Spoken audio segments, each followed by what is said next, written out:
Bueno, hola, buenas tardes. Soy Álvaro, es la primera clase que tengo con vosotros. Soy Álvaro Rubio, soy de formación psicólogo y bueno, mi experiencia siempre ha sido con el trabajo con menores y familia. Empecé en recursos de protección y como educador, luego pasé a recursos de reforma, he pasado por los puntos de encuentro, que la verdad es que son recursos bastante. Sí, bastante polémicos en muchos sentidos. Es verdad que por mi experiencia, yo he trabajado, creo que ha sido en 4 puntos de encuentro diferentes y cada uno se trabaja de una forma y entiendo, claro, yo estoy dentro de Madrid, entiendo que si nos salimos de Madrid, pues también habrá leyes diferentes y bueno, el planteamiento es bastante diferente. Y luego ya, pues eso, he trabajado a nivel psicólogo, he trabajado a nivel terapeuta. He trabajado también como mediador hoy a lo que venimos, ¿no? Y lo que estoy formando es como coordinadores de parentalidad, ¿vale? Entonces, es verdad que una vez que empezamos a trabajar como coordinadores de parentalidad, un segundo que os voy a compartir este. A ver, un segundo. Lo que os decía, ¿no? Que cuando entramos a trabajar como coordinadores de parentalidad, pues el enfoque es muy diferente, ¿no? Y no tiene nada que ver cómo trabajamos como mediadores o cómo trabajamos. Unas compañeras, por ejemplo, estaban hablando de que trabajan en recursos de protección de familia, que entiendo que es bastante parecido el recurso al que estoy yo trabajando ahora en Madrid. Yo trabajo ahora, bueno, uno de mis trabajos es para el Ayuntamiento de Madrid y es un recurso que se llama Centro de Atención a la Infancia. Y son recursos, o sea, yo trabajo con menores que se considera que están en riesgo, o incluso que hay un riesgo alto, o incluso están en desamparo y se ha tomado una medida de protección, ¿vale? Y están acogidos con un familiar. Entonces, sí que es verdad que cuando trabajamos como coordinador de parentalidad, por definición, va a haber menores, ¿no? Porque si no, esta figura no tiene sentido.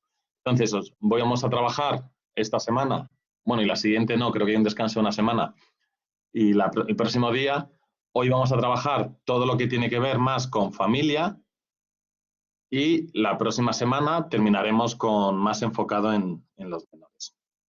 Entonces, claro, cada uno venís de una vertiente diferente. Hay gente que viene desde el mundo de la psicología, de educación social, trabajo social, que tiene una formación que a lo mejor aquí puede aportar mucho más, y luego otra gente que viene a lo mejor del ámbito más legal, más desde la abogacía, que a lo mejor esta parte les cuesta más, ¿vale? Entonces, por eso, que cualquier duda aquí estoy. También se puede escribir por la plataforma, que hay algunos que también lo usáis.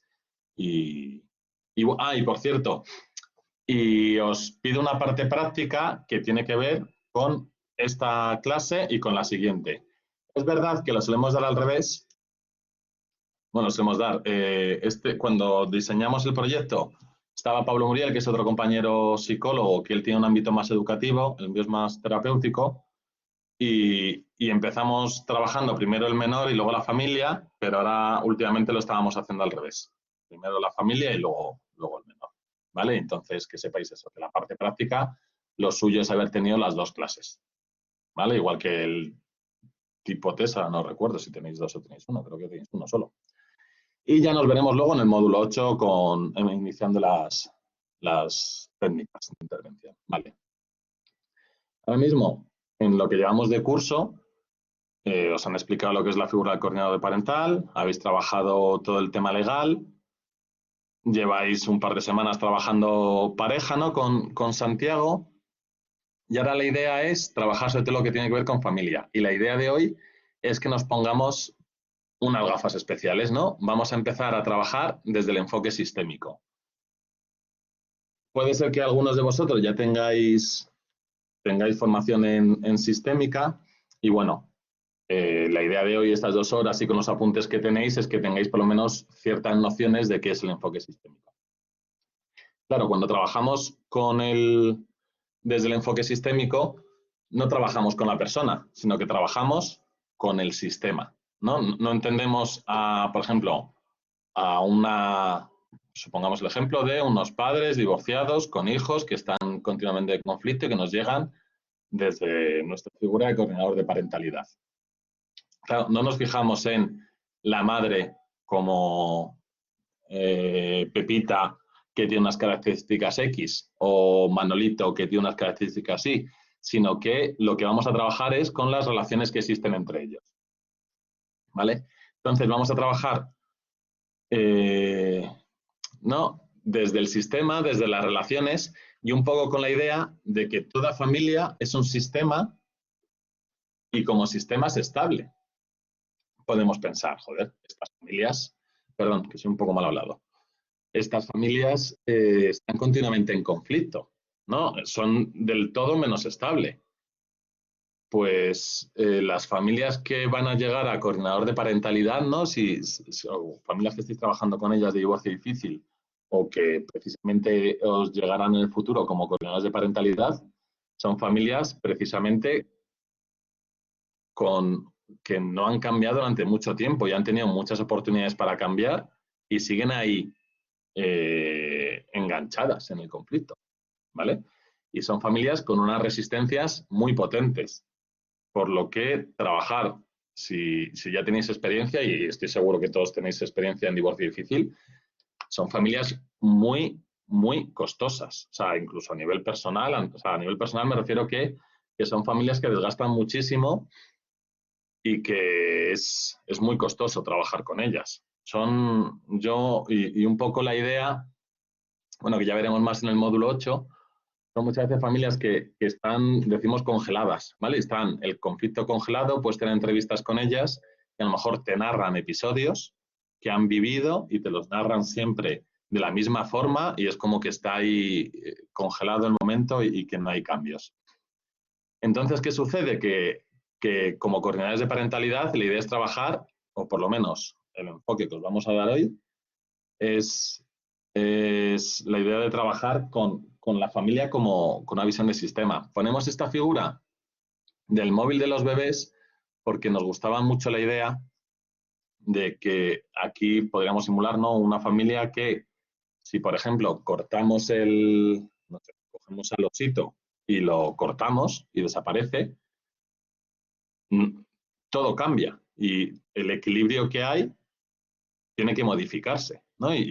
Pero eso no significa que deje de ser un sistema, sino que de repente, ante el cambio de una persona, o por ejemplo le ponemos peso, ¿no?, al oso, o movemos al oso, al final todo se mueve. Y la idea es esa, ¿no?, que en toda familia, cómo funcionamos respecto al otro. Sería un poco la idea. No sé si se me va siguiendo. Y en serio, os animo a todo lo que sea interrumpirme, parar, yo encantadísimo, que por mi experiencia es mucho más enriquecedor. Y luego, por otro lado, aquí, por ejemplo, está el tema de la linealidad y circularidad, ¿no? El razonamiento. Generalmente, nuestra forma de pensar generamos causalidades lineales, y es mucho más rápido, nos requiere mucha menos energía. Por ejemplo, una situación, yo no puedo ver a mi hijo, soy un padre no custodio y no puedo ver a mi hijo. ¿Por qué no puedo ver a mi hijo? Porque mi ex es una bruja. Un pensamiento lineal, o sea, quiere decir que es muy claro. ¿Qué sucede? Que si os dais cuenta que si ese es mi razonamiento, es muy difícil hacer un cambio ahí, porque el motivo es que mi ex tiene la culpa, es la culpable y yo no puedo hacer nada. Desde ahí es primero que poco le podemos pedir entonces, ¿no? Si no puedes hacer nada, pues no eres parte de la ecuación. Bueno, tú eres como el producto final, ¿no? Y al final es un poco como funcionamos en general. Cuando tenemos un problema con el compañero es porque pensamos que es mala gente, o es mala persona, o es que enseguida se enfada, o es que enseguida grita, o es mal educado. Y si perdemos el conductor del autobús o alguien nos hace una jugarreta con el coche, pues nuestro razonamiento siempre es así y es muy rápido, es muy económico a nivel lo que nos requiere, y el problema que hay es que es muy difícil cambiar eso, ¿no? Entonces, la idea es, y yo creo que esto ya lo habéis empezado a trabajar con Santiago, la idea de circularidad, ¿vale? De no solo una causa genera un efecto, sino que, y a lo mejor ese efecto es una causa que genera otro efecto, sino una idea de circularidad en el sentido de todo fluye y todo es en cierta forma causa y efecto. Si, por ejemplo, el caso que poníamos, yo no veo a mi hijo, yo puedo pensar, sí, puedo seguir pensando que mi ex es mala gente y le malmete contra mí. Pero también puedo pensar que mi hijo ha vivido mucha tensión entre su madre y yo. Yo puedo pensar que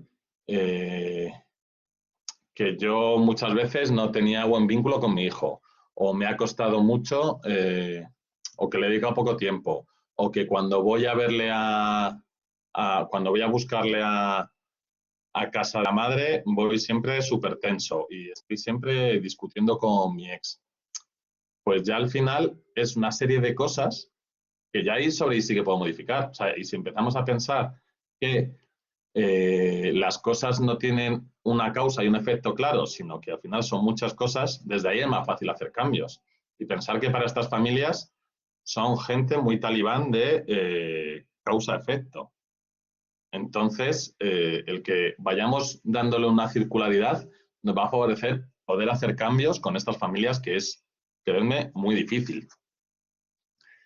Entonces, desde el enfoque sistémico estamos viendo eso, la idea de trabajar con la familia como si fuera un sistema, la idea de circularidad, y luego hay otros dos puntos que por una parte está la comunicación analógica y la comunicación digital, ¿no? Que sería la no verbal y la verbal, y que esto yo sí que, claro, cuando trabajamos con estas familias es mucho más sano, sí, bueno, también es más sano, no es, pero es mucho más rico y más enriquecedor si se puede trabajar en pareja, ¿no? Y que ser dos profesionales los que trabajan con esta familia, si ya tienen formaciones diferentes o ya si encima es un grupo mixto, ¿no? Que sea hombre-mujer, pues es muchísimo más enriquecedor y es más sencillo.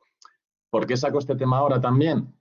Bueno, aparte de muchas cosas que nos puede ocurrir, porque creo que es fundamental el tener los ojos bien abiertos y es verdad que cuando estás hablando algo a lo mejor se te pierden muchas cosas, pero el qué decimos y cómo se reacciona ante lo que estamos hablando nos da muchísima información. O sea, y muchas veces hay gente que nos puede verbalizar unas cosas, ¿no? A nivel verbal, pero que a nivel no verbal es muy claro. O sea, yo, por ejemplo, estaba pensando en mi época de puntos de encuentro.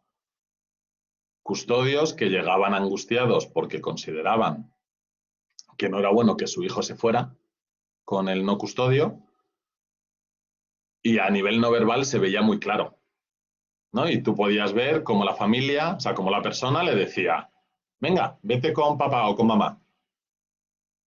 Pero a nivel no verbal veías que le seguía abrazando, que como que le intentaba proteger.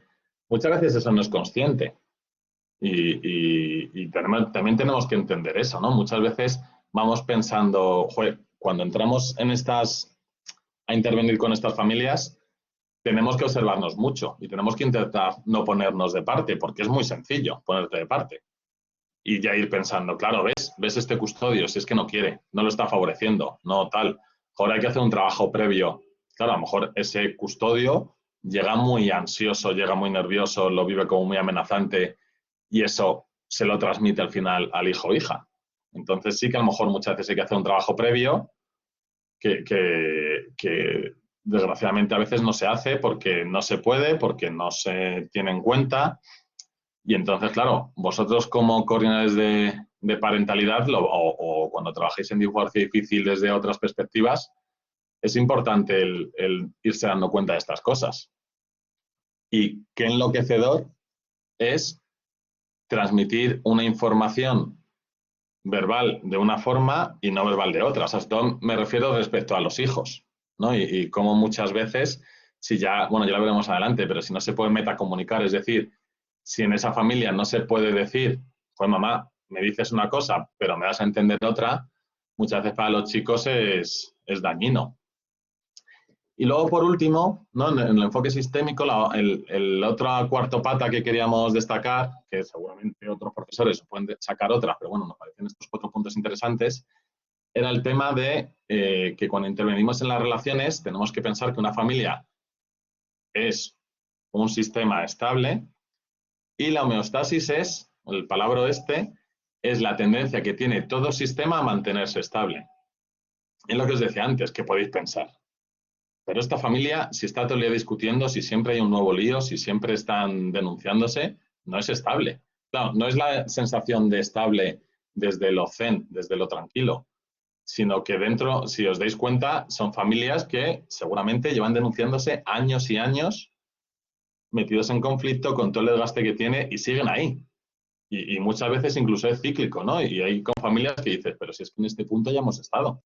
Y seguramente ya sabemos qué va a pasar.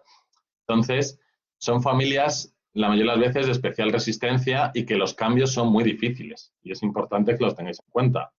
Y que desde indicaciones que nos pueden parecer muy obvias de primeras, muchas veces eso ya lo han intentado. O sea, tenemos que ser también muy imaginativos en nuestra forma de intervenir y tener una perspectiva nueva.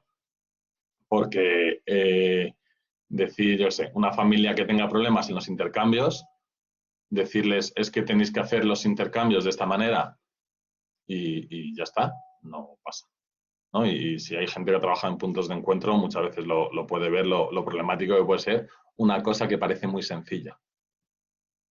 Ok. No sé si se me va siguiendo o no. Yo en serio, toda aportación, todo lo que queráis ir comentando, encantadísimo. Ok, muchas gracias, Arantxa. Vale, pues ahora vemos la percepción de familia, ¿no? Vale. Aquí vemos, aquí tenemos, si os ha dado tiempo a ver los apuntes, ¿no? Que supongo que a muchos no, pero bueno, aquí sobre todo vamos a ver a un autor que es Minuchin, que, que es uno de no de los orígenes, pero bueno, sí, es uno de los autores principales cuando empiezas a entrar en sistémica.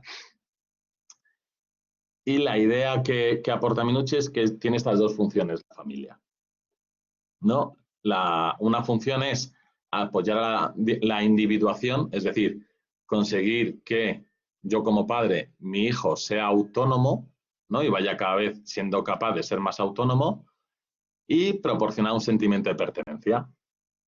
Aquí cuando cuando hicimos, ¿no?, la presentación, cogimos aquí a Kung Fu Panda, que para los que ya habéis visto es un panda que le recoge es un ganso, creo que es, ¿no? Y él intenta transmitir su idea de familia, ¿no? Este niño adoptado, pero que en el fondo le trata como si fuera un ganso y sigue mi tradición familiar de cocinar, ¿no? Y es como ese ganso, bueno, estoy diciendo otro rato ganso, que a lo mejor es otro animal, le da esa sensación de pertenencia, ¿no? Ese sentimiento de pertenencia.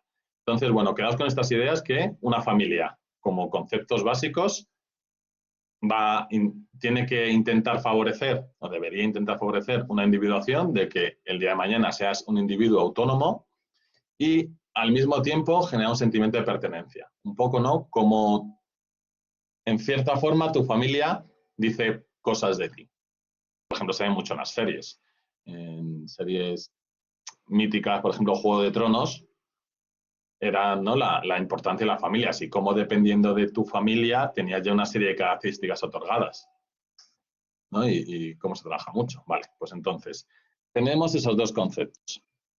Y ahora vamos a hablar de los subsistemas. Como decíamos, cada familia es un sistema y dentro del subsistema, o sea, dentro del sistema hay subsistemas. ¿Y cuáles serían los subsistemas?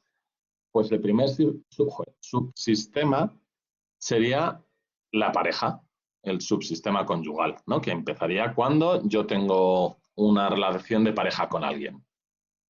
Aquí, por ejemplo, tenemos estas dos personas. Si eh, decidimos, bueno, o no decidimos, si tenemos un hijo, ¿no? Porque a veces no es muy esperado, se empieza a generar el subsistema parental. Claro, el tema de pareja lo trato poco, porque ya lo habéis visto con Santiago, ¿no? Y cómo cada uno trae su mochila, y cómo cuando llegan los hijos se empieza a generar su sistema parental, que cada uno también tiene su mochila, su percepción de cómo deben ser unos padres, qué papel tiene que tener el padre, la madre, ¿no? Es toda una serie de ideas. Y o sea, se forma también el subsistema filial, que tendría que ver en la persona en relación a sus padres, ¿no? Que también las expectativas que hay sobre él, qué ideas tengo sobre un hijo, sobre una hija, cuáles deben ser sus cualidades, qué expectativas tengo en ellos, ¿no? Es toda una serie de cosas. Y por último, si tienes varios hijos, el subsistema fraternal. Claro, esto ya de primeras, si hacemos un genograma, que supongo que, bueno, esto sería un genograma, ¿vale? Y lo iremos trabajando más adelante como forma de intervenir. Ya de esta familia tenemos bastante información, ¿no? Diríamos que es una pareja que tuvo dos hijos, los dos hijos han formado otras familias. Y claro, si por ejemplo hablamos de Saya, pues la hija mediana de 5 hijos, pues puede tener, o sea, quiero decir que si cogemos esa perspectiva, puede ser muchísimas cosas, ¿no? No tiene por qué ser, o sea, no todas las hijas de 5 hermanos que estén en medio son iguales, pero ya seguramente le atribuiremos todos unas características diferentes a su prima, que es hija única, ¿no? Y su realidad será diferente, ¿no? O con esto que quiero decir que también eh, es importante también a lo mejor cuando conoces una familia, pues el ir viendo si es el hermano pequeño, es el hermano mediano, si era hijo único, ¿no? Cuántas personas hay en su familia. Entonces, bueno, son datos que vamos viendo y ya veremos más adelante. Entonces, si os acordáis, habíamos dicho que estaba el sistema de pareja, vamos al siguiente, la pareja, ¿no? Que es el conyugal, el parental, que es lo habéis visto con Santiago, ¿no? Ya no es yo como pareja, sino yo como padre, y cómo cambia, ¿no? Y como a lo mejor hay parejas que funcionan muy bien como padres, pero no funcionan a nivel conyugal, o al revés, ¿no? Cómo cambia todo, ¿no? Y muchas crisis familiares que encuentras y dices, joder, como familia funciona, o sea, como pareja ha funcionado muy bien. Puede tener hijos y todo empezó a ir mal, ¿no? Muchas veces se plantea eso, ¿no? O el famoso, bueno, pues tuvimos un hijo para ver si se solucionaba el problema, que dices, guau, pues en general es una idea que no suele funcionar. Y tendríamos luego el subsistema filial y el fraternal. Vale. Ahora, si pensamos en cada subsistema, pues podríamos decir, a ver, por ejemplo, que el subsistema parental o venga, el parental, ¿qué funciones creéis que tendría? ¿Qué funciones tienen unos padres por el hecho de ser padres? ¿Qué funciones consideráis que tendrían que tener? ¿Quién se anima? Podéis hacerlo o con el micrófono o si preferís escribir, como os sintáis más cómodos. ¿No? Arantxa dice educar, proteger.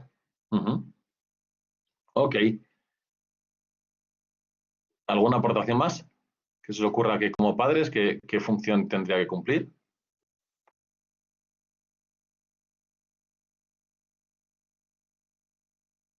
Tic-tac.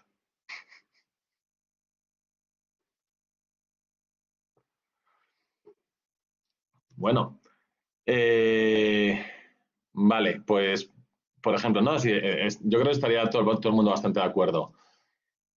Y, y como pareja, ¿qué funciones tenemos? O sea, sí, sí, ¿qué funciones tenemos? ¿Cuáles serían nuestras responsabilidades? A lo mejor son un poco feo. ¿Qué tenemos como pareja?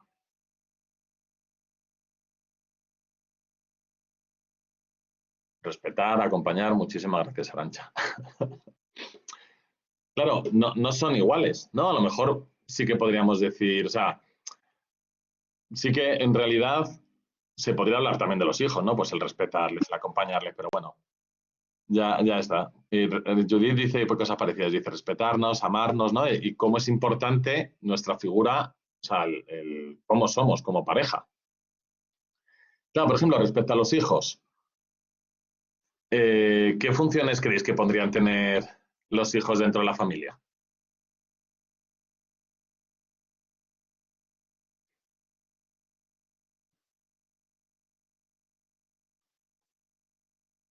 ¿Se os ocurre alguna?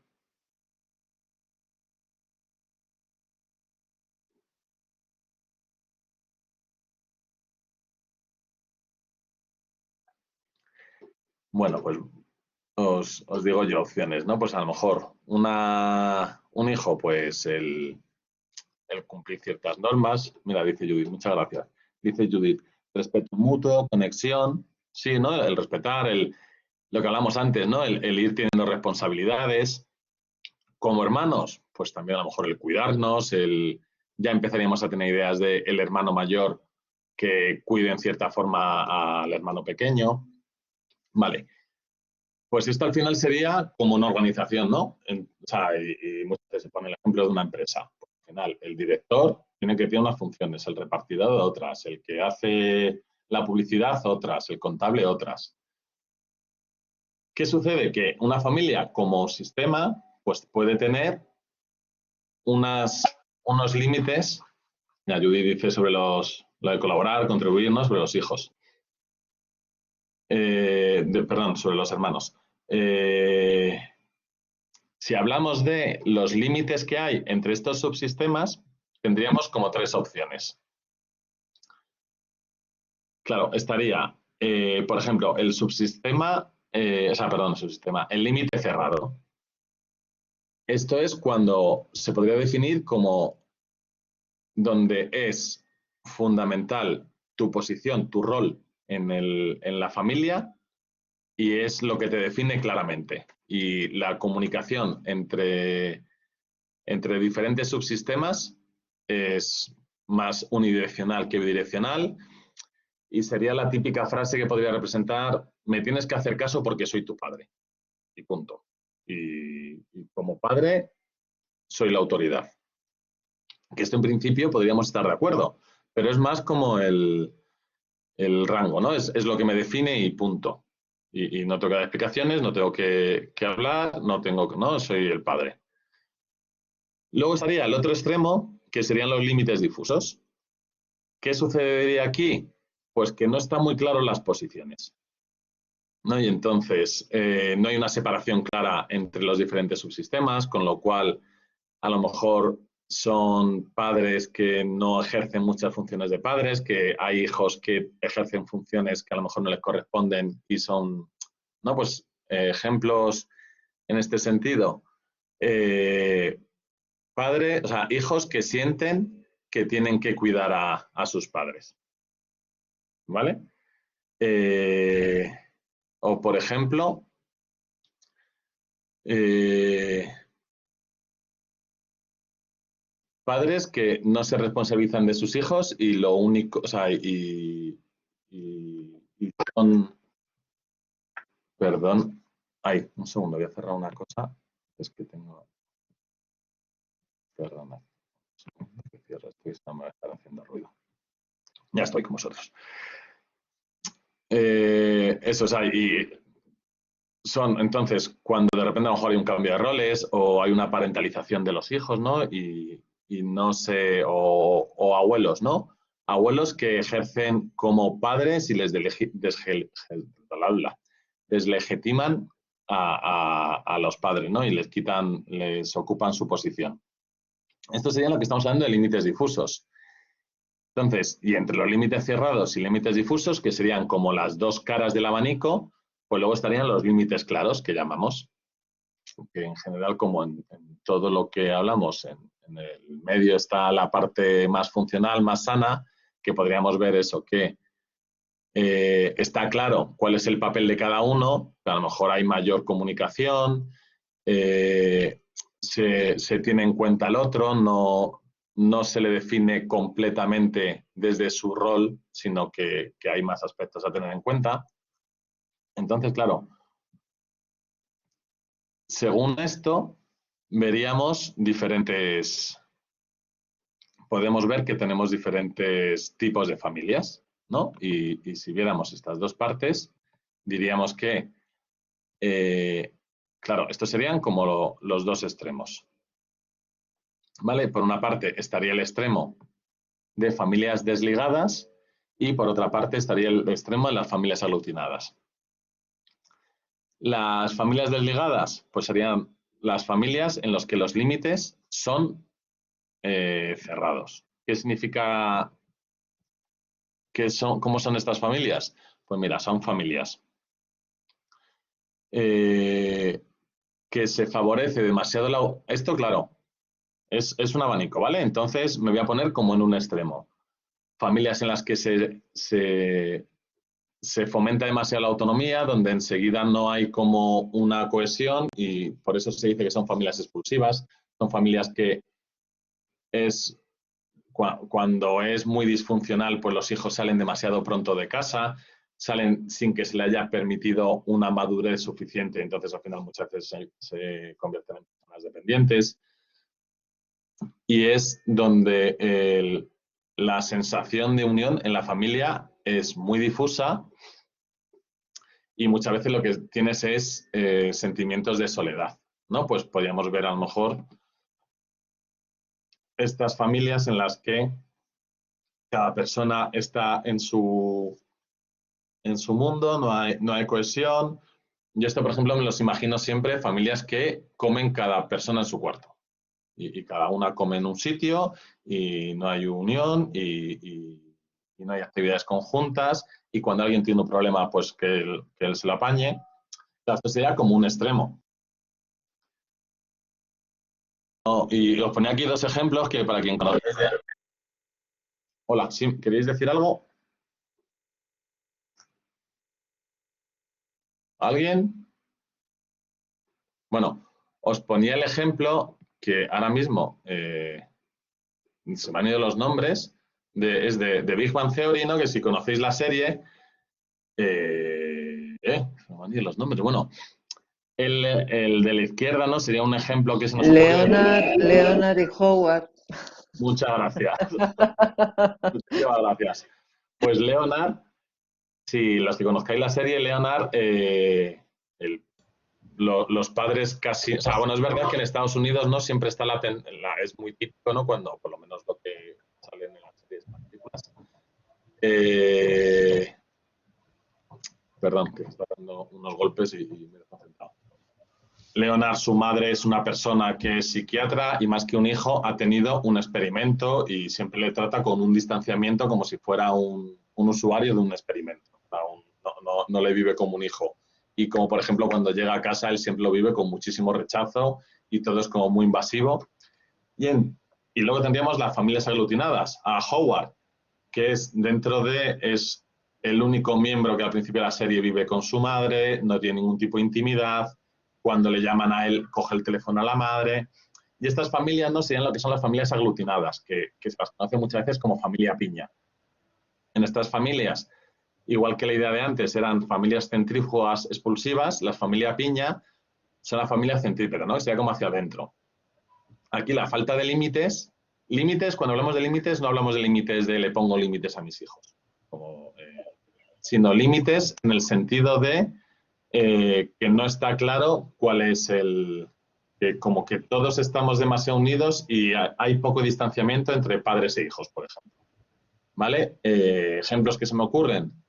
Pues recuerdo una familia que llevaba que cuando el chaval de 14 años lo deja con la novia, van los padres a hablar con la novia a la salida del instituto. O sea, que es decir, es una novia de 3 meses. O sea, no que fuera... Y de repente son los padres quienes se sienten, se entrometen directamente en la vida de... Hay una cosa, ¿tenéis algún micrófono abierto? Enseguida suena, que es que luego para la grabación se nota mucho. Pero vamos, que en serio que os agradezco, o sea, que lo digo porque no estáis hablando, pero que que sé que soy muy pesado con esto, pero que cuanto más habláis, mejor es la clase siempre.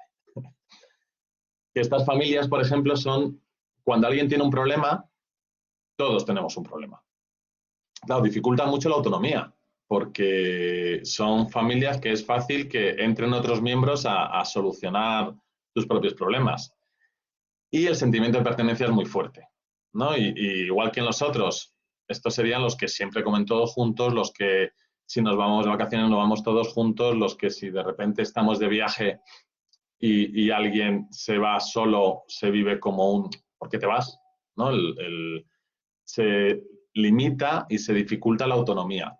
Claro, ¿qué sucede? Por ejemplo, si ya entramos a parejas, imaginaos que Leonard y Howard fueran pareja, pues claro, Leonard viviría seguramente de una forma muy invasiva la familia de Howard y Howard no entendería y sentiría que hay una falta de afecto o una falta de compromiso con la familia de Leonard. Claro, esto no quiere decir, muchas veces es como, no, es que la familia aglutinada se quiere más. No tiene nada que ver, ni es una mejor que otra. O sea, bueno, todo lo que esté en los extremos tiende a ser disfuncional. Sí que es verdad que todos tenemos la tendencia a, si nos sentimos más identificados con uno o con otro, verlo mejor. Y por supuesto no hay uno mejor. Y por supuesto, cuando estamos trabajando con estas familias, es importante también que nos revisemos nosotros, porque a veces pensamos que lo mejor es cómo funcionamos nosotros. Y nosotros con estas familias lo que tenemos que intentar es que sean familias funcionales. Que a lo mejor ellos hacen, o funcionan de una forma que nosotros jamás lo haríamos. Bueno, pero si a ellos les funciona. Otra cosa ya es que afecte a los menores. Ahí ya sí que es más nuestro papel. Pero que a lo mejor hacen cosas que dices, vamos, yo esto no lo haría nunca ni harto de vino. ¿Vale? Pero si a ellos les funciona, nosotros lo que queremos es que ellos sean familias funcionales. Entonces, claro, si tenemos, por ejemplo, familias aglutinadas, pensad en una familia, claro, siempre, y otra cosita, siempre solemos pensar que la familia aglutinada es como la familia piña como la Legión, ¿no? Todos a una. Se puede tener esa tendencia, pero no siempre es así. Es más, si tú perteneces a una familia aglutinada y eres la oveja negra por algo, por lo que sea, es doblemente costoso, porque claro, por una parte no te favorecen la autonomía, pero luego por otra parte a lo mejor no cumple los cánones o que debe cumplir un familiar de esta familia, entonces tampoco, se te machaca y se te machaca por un lado y por otro lado encima tampoco se te permite salir de la familia, ¿no? Puede suceder. Entonces, claro, una familia, por ejemplo, aglutinada, pues muchas veces se generan problemas a nivel cuando entran nuevos miembros. Porque, claro, ellos entienden que lo natural son su forma de funcionar. Muchas veces se vive con rechazo, que se mantenga a cierta distancia. Entonces, bueno, igual que con las familias desligadas, se puede percibir como que hay un rechazo hacia el nuevo miembro cuando a lo mejor es simplemente la forma de funcionar de esa familia. Entonces, y claro, y si ya nos ponemos a juntar las dos familias, pues muchas veces se complica. Aquí os hablamos de este tipo de familias, ¿no? que hicimos, bueno, lo tenéis en los apuntes, y es un poco el traerlo aquí. No vamos a hablar de los tipos de familias y porque nos llevaría muchísimo tiempo y además hay muchísimos autores y nosotros damos una lista y muchas veces surgen más, ¿no? Pero es verdad que sobre todo lo que queríamos ver aquí es lo que os decía antes, que nosotros consideramos que una familia tenemos que intentar que sea funcional y cuanto más funcional, mejor. Es verdad que, yo qué sé, que una familia con Arantxa, no sé si levanta la mano queriendo o... Sí, sí, queriendo. Sí, guay, dime. ¿Me oyes? Sí, perfectamente. Vale, es que has dicho 3 o 4 veces que lo que tenemos que intentar es que la familia sea funcional. Ajá. Vale, no acabo de entender a qué te refieres con funcional. porque Vale, sí.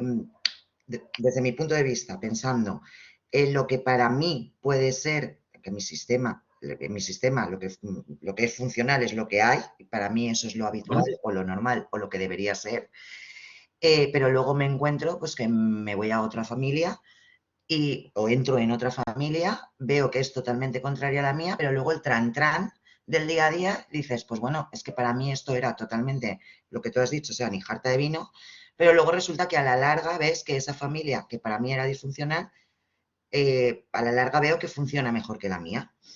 Entonces, ¿Mm? tenemos que intentar que sea funcional ya, pero es que funcional, cada sistema entiendo que es funcional para sí mismo conforme es, salvo que afecte a los menores que acabas de decir. Claro. No, no todo sistema es funcional. En general, las familias de un divorcio difícil no son familias funcionales. Otra cosa es que sean estables. Vale, voy a intentar aclarar el término funcional. Vale. Y, el término funcional en el sentido de que sea adaptativo. Es decir, que si de repente eh, el chaval pasa al instituto, pues que la familia sea capaz. O sea, no sé si lo habéis visto con Santiago, lo veréis más adelante un poco las fases de la familia, ¿no? Y como a lo mejor de repente hay una familia que funciona muy bien cuando los niños son bebés y cuando empiezan a tener mayor autonomía empiezan a generar problemas. O de repente hay una enfermedad de un miembro, o yo sé, si uno de los abuelos es más dependiente, o se separan, ¿no? Que en el sentido funcional es sobre todo adaptativo. Cuando una familia no es funcional, por ejemplo, una familia no es funcional cuando es muy rígida, ¿no? Claro, por ejemplo, unos padres muy rígidos funcionan a lo mejor muy bien con hijos más o menos pequeños, o se parece que no hay problemáticas con niños más o menos pequeños, pero cuando llega la adolescencia, esa rigidez no les permite adaptarse a hijos adolescentes. Y entonces eso genera continuamente problemas. Y es más desde ahí. O sea, que el hecho de ser funcional es verdad que nosotros como profesionales no tenemos una varita mágica, pero sobre todo es darles habilidades para que se puedan adaptar a posibles circunstancias. No sé si me he explicado. Sí, lo que pasa es que entonces partimos siempre de la base de que les vamos a dar habilidades desde lo que nosotros creamos que es lo que tiene que ser. Eso es lo que no acabo Sí, de ver. vale, vale, sí. O sea, no es tanto, si nos ponemos en la figura de coordinador de parentalidad, por ejemplo, familias que tienen un problema que nos podemos encontrar, que hay un problema respecto al vínculo entre uno de los hijos con el no custodio, ¿vale? Nosotros sí que vamos a intentar generar, o sea, esa familia, claro, a lo mejor puedes decir, ¿es funcional, no es funcional? O sea, puede ser muy estable, en el sentido de que esa familia, o sea, yo me he encontrado familias que se pasan meses yendo al punto de encuentro como un protocolo de no hacer el intercambio y están ahí y los chavales, o sea, lo pasan mal y se judicializa todo y se ve que no hay, que no se consigue y ya son la gente del punto de encuentro la que dice, oye, esto no va ni para uno ni para otro, el chaval lo está pasando mal. Entonces, claro, esa es una familia que no está siendo funcional, ¿no? Porque al final hay menores que lo están pasando mal. Bueno, o aunque no hubiera menores. Bueno, es que sí, no lo voy a complicar más, porque si no, quiero decir que no es, o sea, nuestra idea, entiendo que no es desde un plano superior de yo te voy a explicar a ti, que ya veremos más adelante, pero sí que es intentar favorecer que la familia se comporte de una forma diferente. Muchas veces, sobre todo con estas familias, es como, joder, si es que están como encasillados en esto. Entonces lo que tenemos que favorecer es un cambio. Por ejemplo, ante una nueva pareja, familias en divorcio difícil que se están continuamente discutiendo y es un pronóstico muy bueno. Uno de los dos tiene una pareja estable. Si de repente eso genera que gaste muchísimo menos energía en el conflicto y es menos rígido y empieza a favorecer, oye, que antes era hay que estar a las 5 aquí y si no es un drama, es una denuncia, lo que sea, ya de repente es como, bueno, que si que se le propone que hoy se puede llegar a las 6 por X motivo y él quiere, pues de repente dices, joder, y eso no es una intervención nuestra, eso es que ha tenido una pareja y de repente tiene un enfoque diferente y cómo se adapta de forma diferente. Eso ya es, o sea, es un pronóstico que dicen muchas veces muy bueno, porque han empezado a funcionar, esa persona ha empezado a funcionar de forma diferente y favorece que se funcione de forma diferente en la familia. O gente igual al revés, que se echa una pareja y esa pareja entra en el conflicto de forma más como un nuevo miembro de un equipo ante la batalla. Entonces, ¿qué buscamos como coordinadores de parentalidad? No es tanto, además nuestra función no, nosotros coordinamos, es decir, que vamos a hacer intervención, pero por ejemplo no vamos a hacer una escuela de padres, no vamos a hacer terapia. Entonces, sobre todo es intentar generar nuevas herramientas o generar ciertos cambios para conseguir que la familia se adapte de otra forma. No sé si me estoy explicando. Pero Vamos, al final lo que es funcional o no lo marca el bien superior del menor, Es que es ¿no? complicado. Sí, no. O sea, quiero decir, sí, que...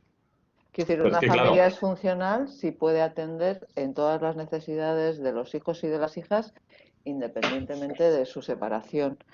Cuando no es así y hay un divorcio conflictivo y un litigio constante, lo que te marca la funcionalidad de ese sistema post-divorcio siempre es el bien superior del menor y las acciones que podamos dirigir ahí, ¿no?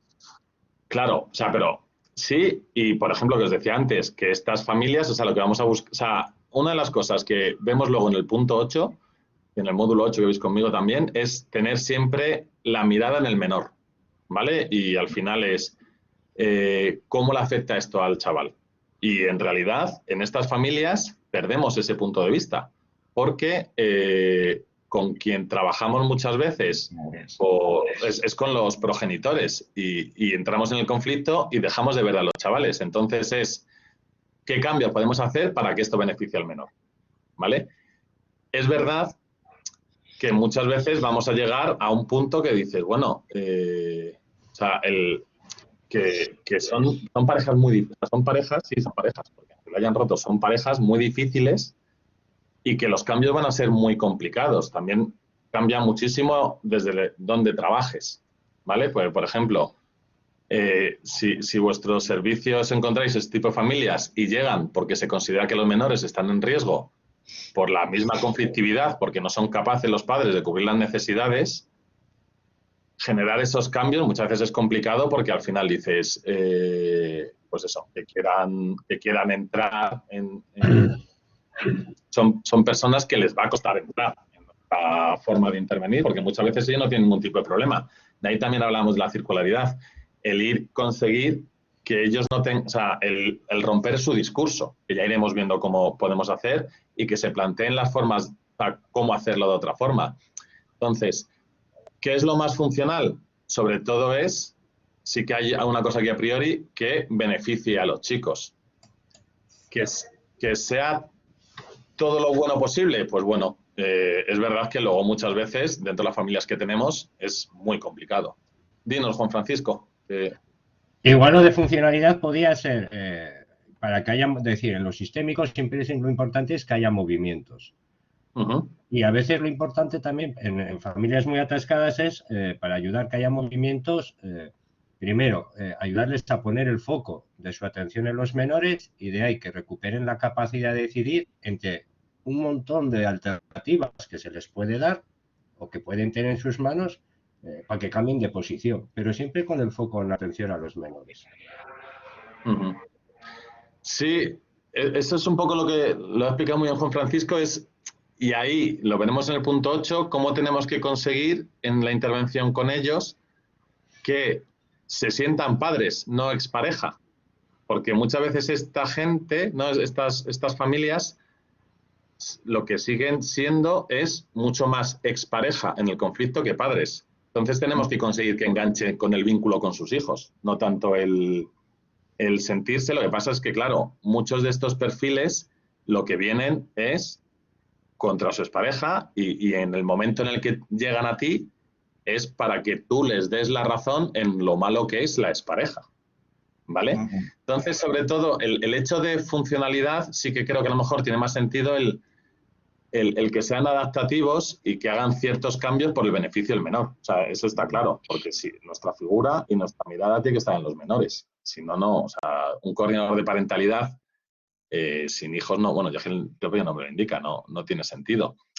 Y lo que veníamos a decir, ¿no? En el tipo de familia, que es que al final cada familia tiene una forma de ser, tiene una forma de funcionar y es importante el que vayamos también con curiosidad, ¿no? Y no demos las cosas por hecho. Yo muchas veces me encuentro personas que en cuanto se sale la familia a sus esquemas, a lo que consideran que es lo adecuado en sus creencias o en sus experiencias, enseguida lo deslegitiman o dan por hecho cosas. Entonces, bueno, sí que nos parecía importante eso, el que fuerais conscientes que no buscamos una familia determinada, sino una familia que se adapte a su situación en especial, ¿vale? No sé si queréis aportar más. Y vale, bueno, y esto de todas formas también, claro, a mí me encanta porque esto no es una visión única, ¿no? Cuando Pablo y yo hicimos este enfoque, es un enfoque propio, pero que claro, que obviamente hay cosas que podemos compartir o no. Vale, pues si os parece, os dejo, hacemos como una paradita rápida, si queréis ir al baño o lo que sea, nada, en menos de 5 minutos volvemos a estar aquí. ¿Qué os parece?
Bueno, si os parece, vamos tranquilamente volviendo. Y ahora lo que vamos a pasar es a las relaciones patológicas, ¿vale? Aquí el autor que cogemos... Bueno, no sé si hay alguna duda antes o queréis preguntar algo.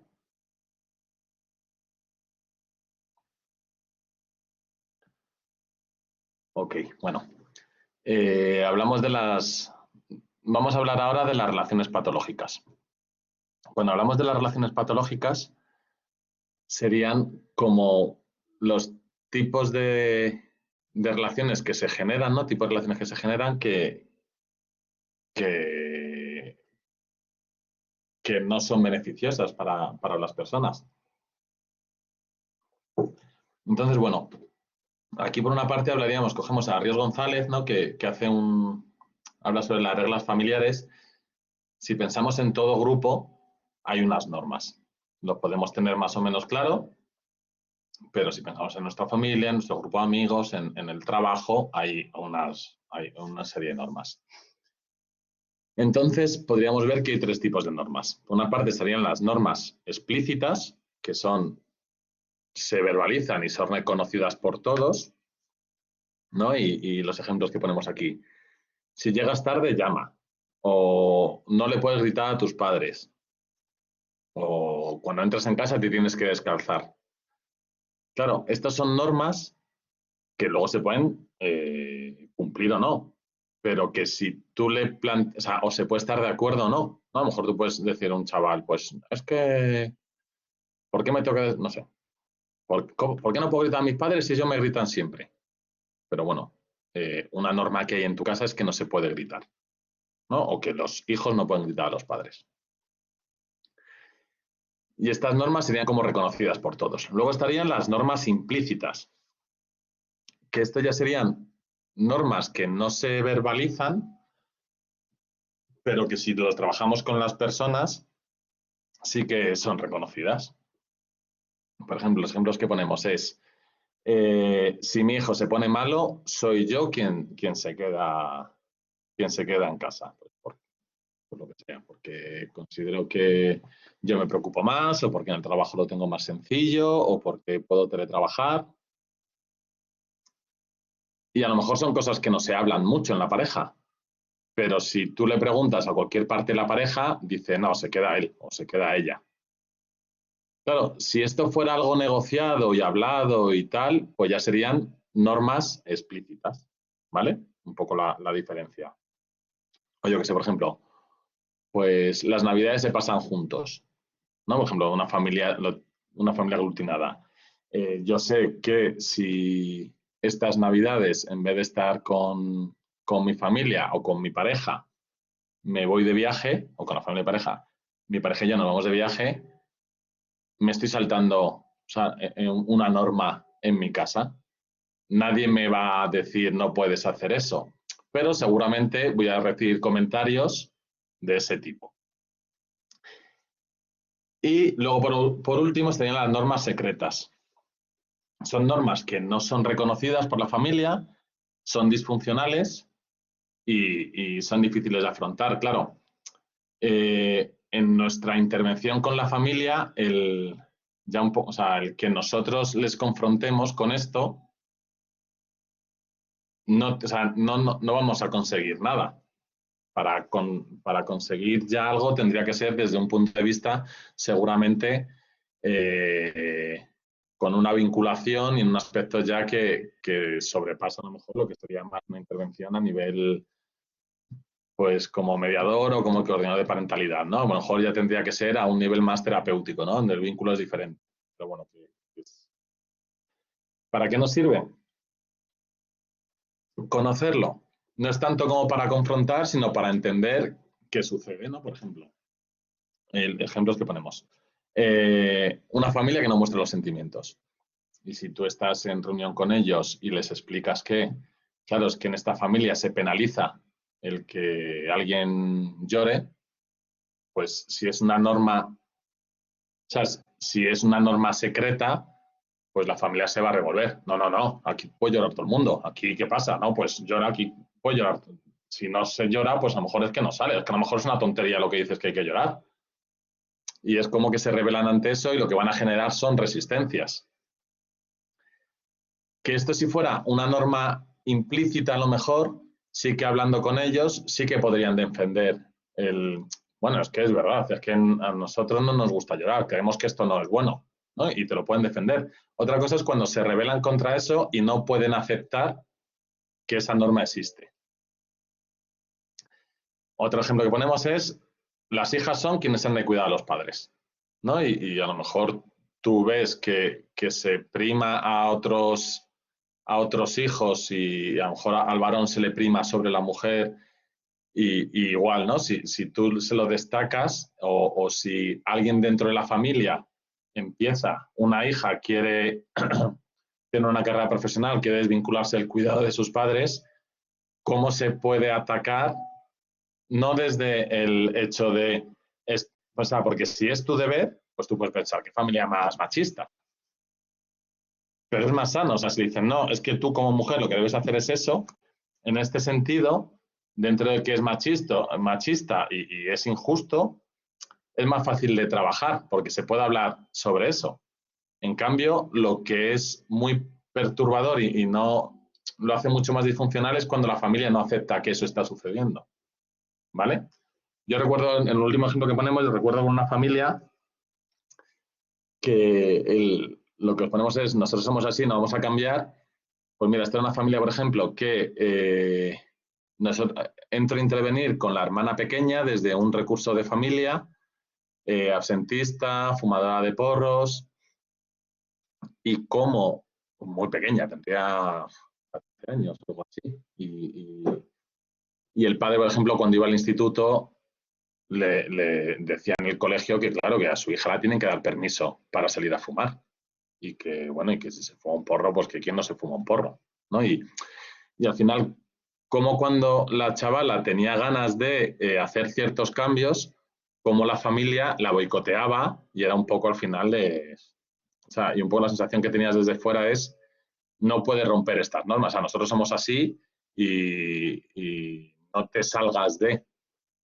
porque o sea, no puedes, o sea, está rompiendo nuestra cultura, por decirlo de alguna forma, ¿no? Y era como muy dañino, pero claro, tú esto, si lo intentabas, que me acuerdo que lo confrontamos con el padre, obvio, o sea, entró en el enfrentamiento y no conseguimos nada porque era como le estábamos diciendo que él estaba favoreciendo que su hija fumase o que hiciera todo eso cuando eso no era realidad. Pero luego veías que en cierto sentido sí que era así. ¿Vale? Esto sería un poco como los tres tipos de normas y cómo cada norma funciona es muy importante a la hora de trabajar con las familias y respetar muchas veces sus normas dentro de que no dificulten, o sea, no perjudiquen a los menores de una forma importante. Y ahora aquí vamos a hablar de las situaciones patológicas a nivel familiar. No sé si queréis aportar. Que se escucha un micrófono. Sí, Juan Francisco, es que tienes el micrófono abierto. No sé si querías decir algo. Sí, en la parte de las normas secretas, en el ejemplo que has puesto, es decir, cuando no permitimos que un menor cambie y favorecemos muchas cosas, a veces también se puede interpretar, decir, a nosotros nos conviene que uno de nuestros hijos tenga dificultades, porque mientras tenga dificultades, tapamos otros problemas que pueda haber en la familia, de pareja o de otras cosas. Sí, muy de acuerdo.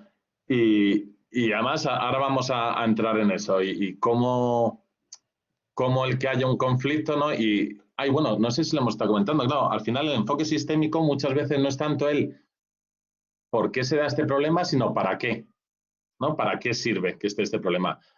¿Para qué sirve en esta familia que el hijo sea tan conflictivo? Es un poco el cambio de perspectiva, ¿vale? Y además con eso vamos a ver ahora. Hablando de la estructura familiar, claro, tenemos una alianza, que en principio no es patológico, es una relación que hay entre dos miembros que es especialmente afín, ¿no? Y sienten que hay un apoyo mutuo. Eso, aquí hemos puesto un ejemplo, una madre con una hija, pero puede ser un abuelo con el nieto, dos hermanos, dos primos, un padrino con su ahijado o su ahijada, ¿vale? El problema está cuando fuésemos al siguiente punto. El siguiente punto ya sería una coalición, ¿vale? Ahora quitamos de momento, o sea, no os vayáis tanto la... Bueno, espérate. Vamos aquí. Una alianza se convierte en una coalición cuando esa unión está hecha en contra de, ¿no? Si esta madre y este hijo se llevan muy bien y se sienten muy unidos, es algo bueno, pero si ya esta unión es en contra de, ya es cuando empieza a ser patológico. ¿Vale? Entonces, aquí ya estaríamos hablando de las triangulaciones. Si nos damos cuenta, cuando hablamos con un conflicto es muy costoso. O sea, si yo estoy enfadado con alguien, el conflicto de diada de 1 a 1 es muy cansado. O sea, y discutir con alguien me puede ayudar a soltar a tal, pero suele durar poco, ¿no? Porque al final es muy cansado y alguien se retira y entonces al final esto lo que genera es, o ya no conflicto, sino que hay una tensión o hay una falta de intimidad. Entonces ya cuando empezamos a hablar de triangulaciones, ¿qué consigue una triangulación? Pues al final una triangulación lo que consigue es dar estabilidad, ¿vale? Ahora lo vemos más tranquilamente. Pero bueno, cuando hablamos de, entonces, una coalición sería una coalición forma una triangulación porque sería en contra de otro. Aquí en este ejemplo vemos a unos padres que se coalían contra un hijo. Y esto es lo que se conoce o chivo expiatorio o tríada desviadora. ¿Por qué se llama tríada desviadora? Porque la tensión que existe en la pareja se desvía hacia un tercer miembro, que es, en este caso, el hijo. Esto también puede ser hacia el profesional, a lo mejor.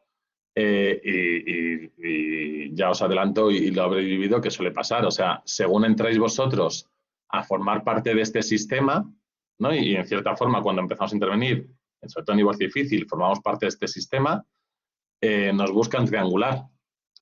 ¿Vale? Y en estas triangulaciones en especial, podríamos pensar, pues eso, una pareja que empieza a haber una falta de intimidad entre ellos, empieza a haber una tensión entre ellos, empieza a haber ciertos conflictos. Entonces, ¿cómo se mitiga esa tensión? Desviando la atención hacia un hijo. Entonces, podemos decir que es una tríada desviadora atacadora cuando este hijo lo que es atacado en el sentido, pues eso, por ejemplo, hay una sobreatención, entonces en cuanto empieza a tener un problema, pues se maximiza los problemas que tiene, en cierta forma el que esa problemática exista nos favorece porque no nos obliga a mirarnos a nosotros como pareja, ¿no? Que es el ejemplo que ponía a lo mejor Juan Francisco, ¿no? Puede ser. Y otro aspecto que se puede dar es al revés, que en vez de ser triada desviadora atacadora, sea una triada desviadora asistidora. ¿Esto qué implica? Pues a lo mejor percibimos que uno de los hijos o un hijo es especialmente débil, no sé, un hijo con cierta discapacidad o que tiene cierto problema. Pues al final es como que tenemos una sobreatención en este hijo y un poco la idea sería que dejamos de ser pareja, o sea, nuestro sublímite conyugal prácticamente desaparece o se reduce muchísimo y respecto a nuestro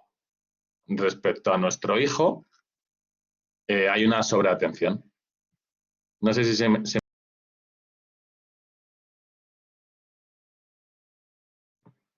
Vale. Por ejemplo, un ejemplo que además también lo que decía Juan Francisco que se ve aquí. un niño con miedos nocturnos, ¿vale? Hay un niño con miedos nocturnos que uno de los padres ya duerme con él. Esto es una cosa, ¿no?, que nos podemos encontrar muchas veces, y esto no quiere decir que, que haya aquí una triangulación.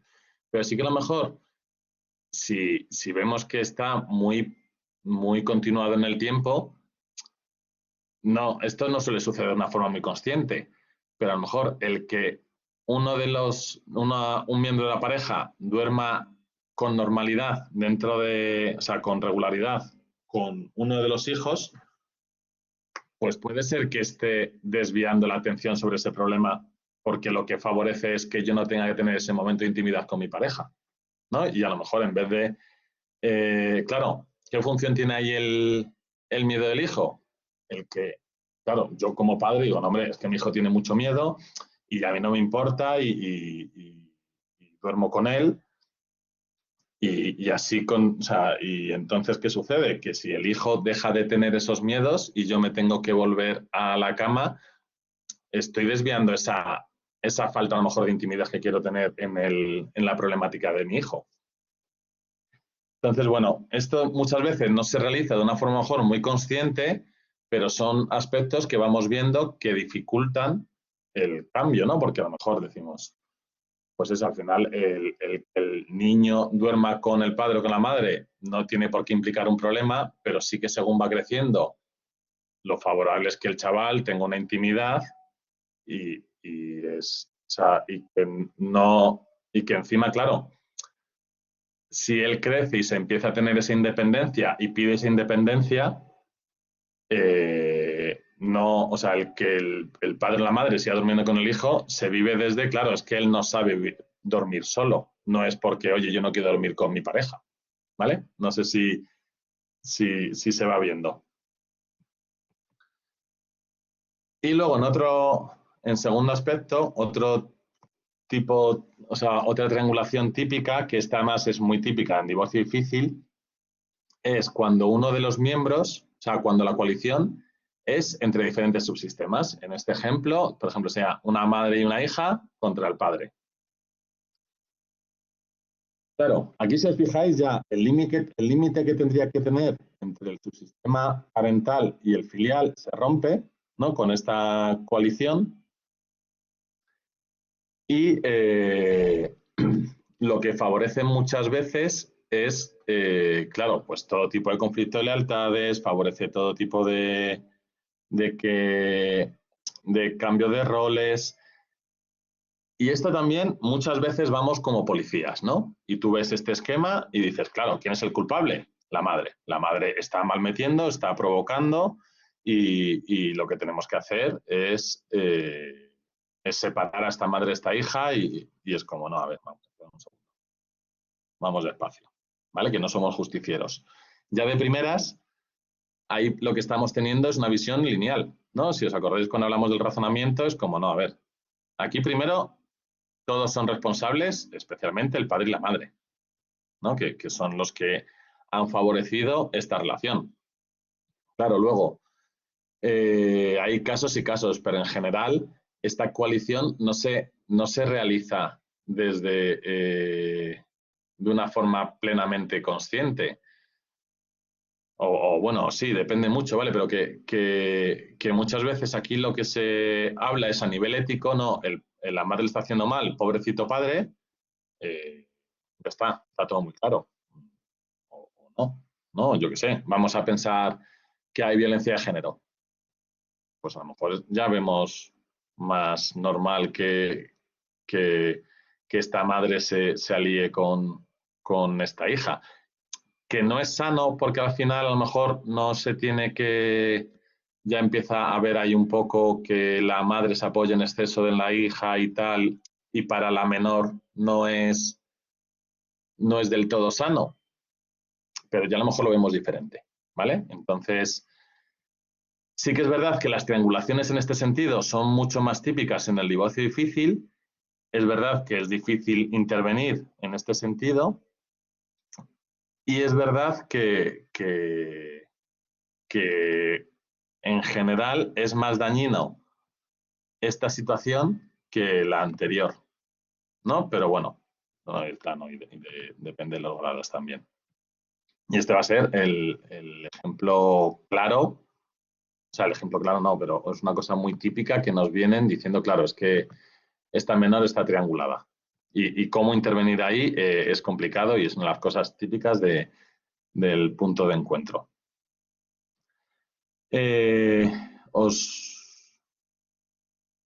Vamos y 20. Vale, hoy seguramente vamos a dejar cosas sin dar, pero me parece más interesante que entremos en esto y el segundo módulo, o sea, la próxima clase a lo mejor la empleamos también parte aquí. Voy a compartir con vosotros un vídeo y a ver qué os parece y qué se puede comentar. A ver, un segundo. Si veis que no se empieza a oír, espero que se oiga. Es que a veces tenemos problema de... A ver, un segundo, que recuerdo. Vamos a compartir el vídeo.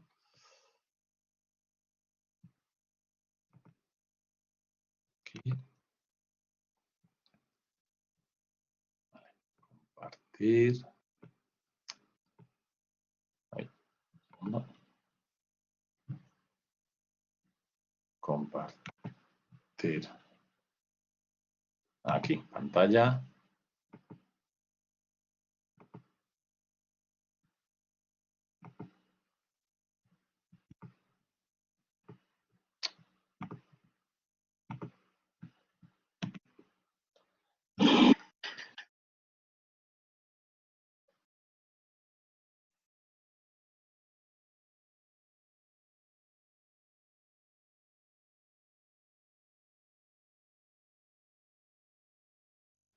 No se escucha. Bueno, yo por lo menos no lo escucho. ¿No lo escucháis? Vale. Pues... En fin, vale. Es que... Álvaro, si nos sí. pasas el enlace por... No, pero es que este no es de YouTube. Ah, vale. Un segundo. Voy a hacer... Okay. Voy a hacer un segundo intento, ¿vale? ¿Están los micrófonos cerrados? Mirad, sí, a ver si ahora es que es... Sí, ok, un segundo. Hacemos otro. Si veis que no me avisáis y pasamos.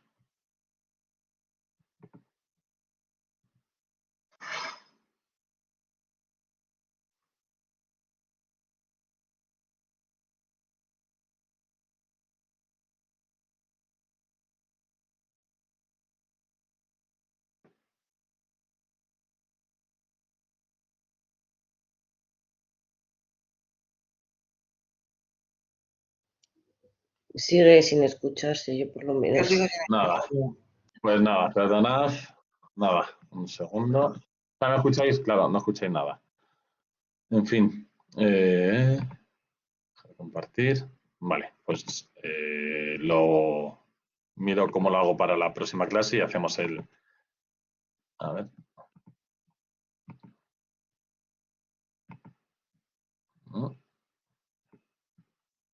Es una peli, además, está muy bien, que se llama Una historia de Brooklyn. No sé si la conocéis. Y es una pareja que se separa, una pareja de escritores.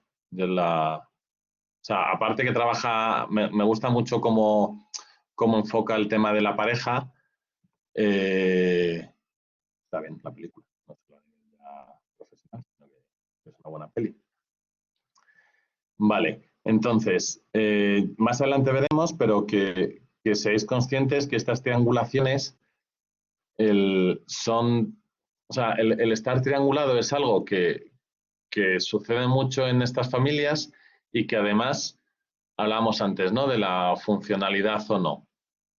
Claro, al final estos chicos están continuamente metidos en un conflicto de lealtades. Y yo recuerdo, por ejemplo, un caso de una chavala que no terminaba de estar triangulado por ninguno de los dos, pero que era, si iba a cumplir 12 años, los famosos 12 años, que luego, supongo que lo sabéis, pero vamos, así, pero muchos padres tienen como la idea de que mi hija cuando cumpla 12 años ya le lleva al juez y él o ella decide con quién va a vivir, ¿vale? Y por supuesto no es así. Yo recuerdo a esta chavala que vivía, le había llegado siempre este mensaje, tenía 11 años y 10, 11 meses y vivía con mucha angustia su 12º cumpleaños, porque no quiero que mi madre, no quiero echar de casa a mi madre, pero tampoco quiero que mi padre siga triste en casa, fuera de casa. Entonces, al final es como volcar en los hijos esta responsabilidad que obviamente no les corresponde. Luego tenemos otros tipos de relaciones patológicas, ¿vale? Esto los hablamos un poco por encima. Por una parte está el doble vínculo que se empezó a trabajar con un estudio de la esquizofrenia, y el ejemplo que ponen siempre, que supongo que muchos lo conocéis, es una madre que va a ver a su hijo esquizofrénico, entonces le abraza, va a abrazarle, pero lo que hablábamos antes, por ejemplo, de la conducta verbal no verbal, es como, te voy a dar un abrazo, pero no soy afectuoso en el abrazo. Entonces, al final, el hijo es como, si elijo darte el abrazo, es como que siento que no es un abrazo y me separo, ¿no? Porque no es un abrazo sentido. Y si no te doy el abrazo, soy criticado por mi madre por ¿qué pasa? ¿Qué arisco eres que no me quieres abrazar? ¿No? Entonces es como ese doble vínculo en el que haga lo que haga, estoy atrapado porque no funciona. ¿Vale? Entonces, ¿cómo sucede esto? Por ejemplo, a ver, un ejemplo se me ocurra. No es lo mismo, pero a lo mejor es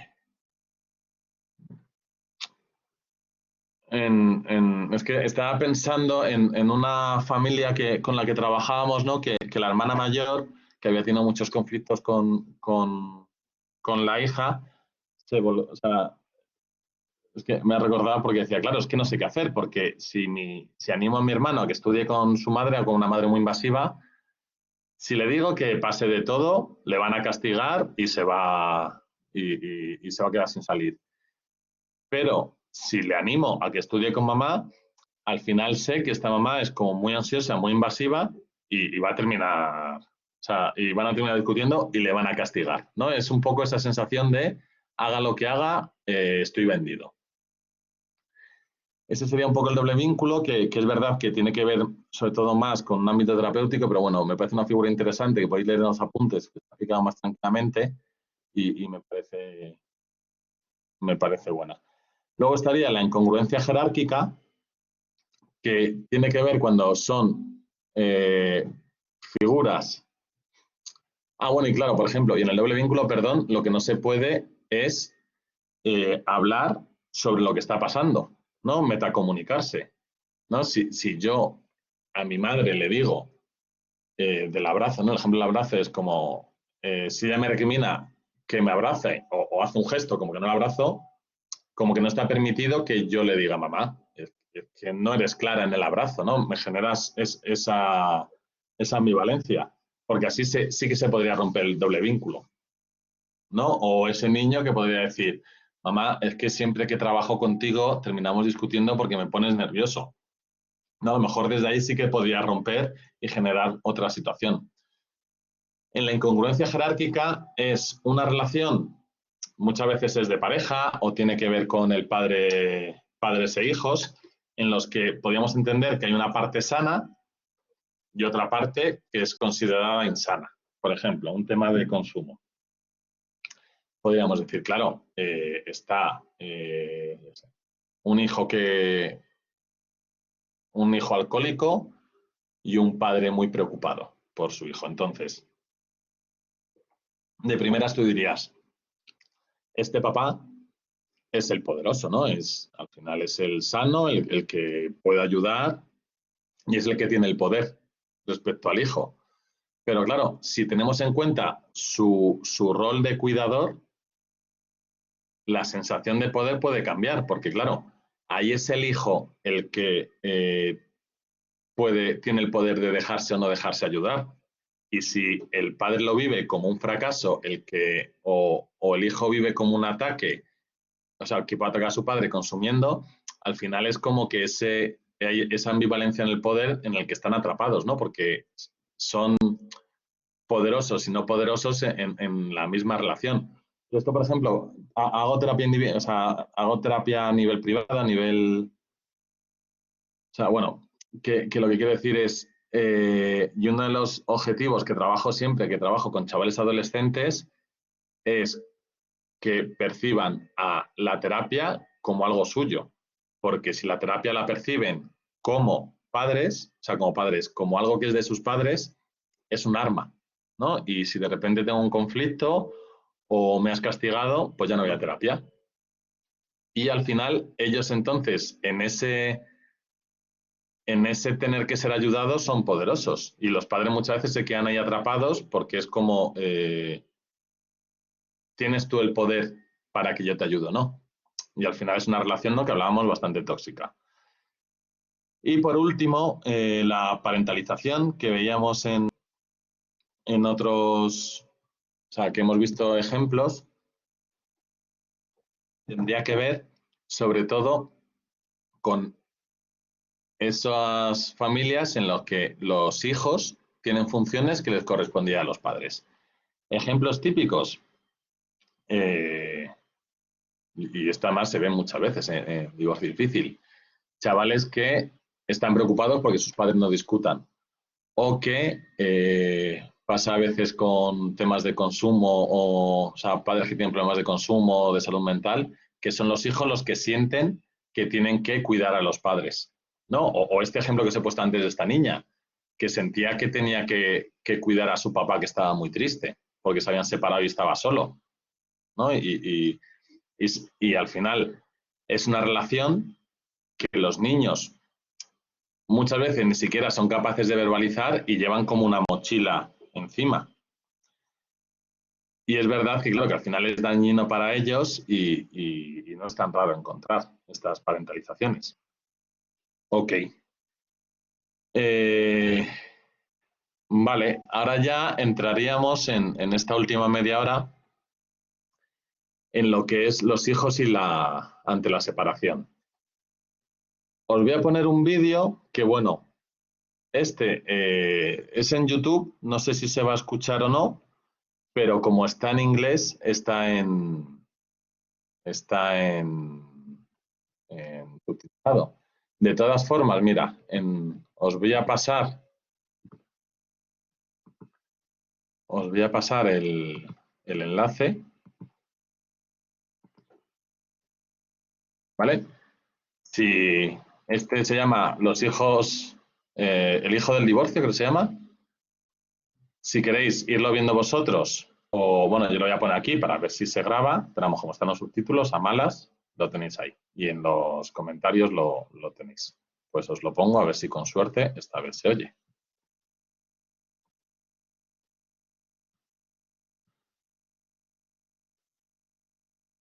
Y la idea sería que comentáramos luego sobre qué os parece.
Ay, perdón, que ha saltado.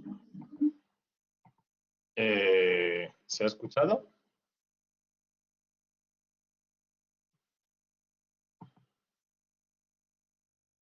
Ay. No se escuchaba, Sí. pero bueno, se podía leer, así que... Ya. Bueno, lo siento, no sé qué pasa hoy, que no se comparten, o sea, que no llega el sonido, ya luego lo hablo.